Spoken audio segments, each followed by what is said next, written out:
ઘણા કિલોમીટર કાપ્યા બાદ હું એમના ગામમાં જખલ કરીને ગામ છે જ્યાં હું પહોંચી જાઉં છું, જે પંજાબની બોર્ડર હરિયાણામાં આવેલું છે, જ્યાં એમના બધા સગાઓ ભેગા થયેલા હતા. ત્યાં હું બોડીને ઉતારી દઉં છું.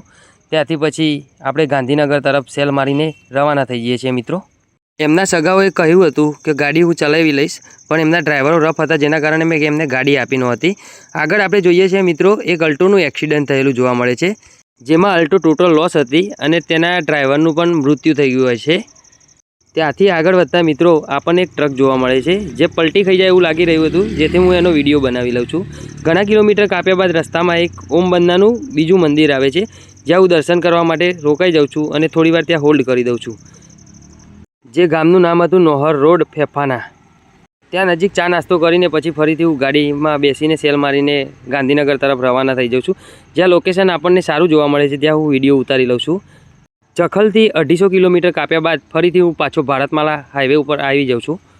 અહીંયાથી ગાંધીનગરનું 785 કિલોમીટર અંતર હતું, જ્યાં હું નોન સ્ટોપ ડ્રાઈવ કરીને આવી જાઉં છું. મળીએ નવા બ્લોગ્સમાં મિત્રો. જય માતાજી.